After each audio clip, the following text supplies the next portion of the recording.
สวัสดีครับสวัสดีเพื่อนๆสมาชิกทุกท่านเลยนะครับวันนี้ก็ผมจะมาอัปเดตการทอนเลนจากเว็บนี้นะครับ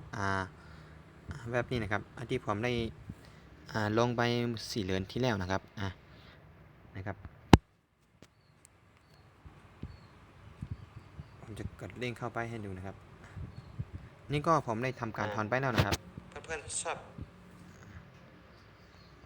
นะครับก็จะมีลิงก์ข้างล่างนะครับว่าตอนนี้มันยังจ่ายหรือไม่นะครับจ่ายหรือไม่จ่ายนะครับแล้วมาดูพร้อมกันนะครับกดคำว่าก็หน้าตาก็จะเป็นแบบนี้นะครับ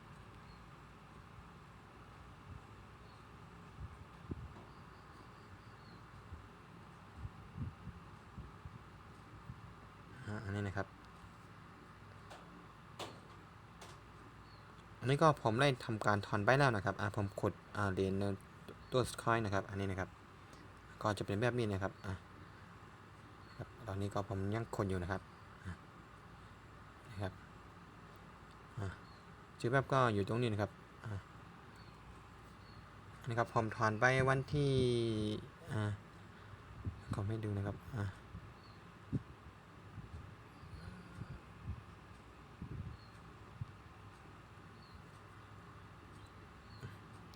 ผมให้ดูประวัตินะครับว่าตอนนี้มันยังจ่ายอยู่หรือไม่นะครับวิดจอนนะครับ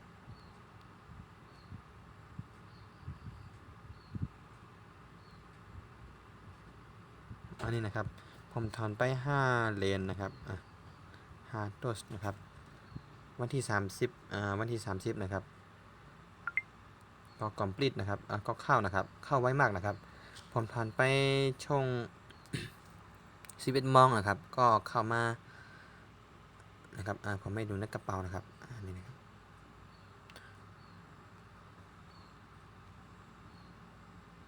นี่นะครับ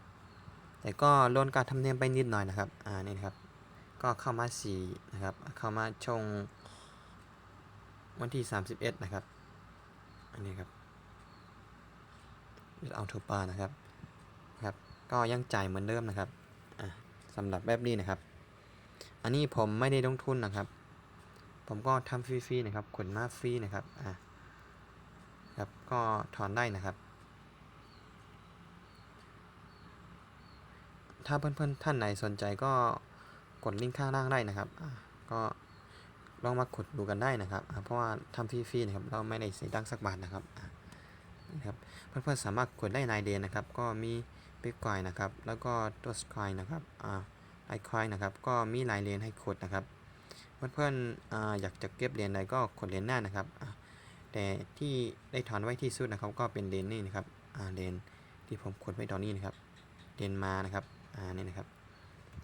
นี่น่าไม่กดเป็นเหรียญนี่นะครับถ้าไม่อยากรอมันเบิ้ลนะครับก็เหรียญนี่นะครับผมก็ถอนไปแล้วนะครับสำหรับวันนี้ก็มีเท่านี้นะครับก็มาอัปเดตให้นะครับว่ายังจ่ายอยู่หรือไม่นะครับถ้าเพื่อนๆท่านไหนสนใจก็กดลิงก์ข้างล่างเลยนะครับผมก็แปะลิงก์ไว้ให้นะครับสวัสดีครับเจอกันคลิปหน้านะครับ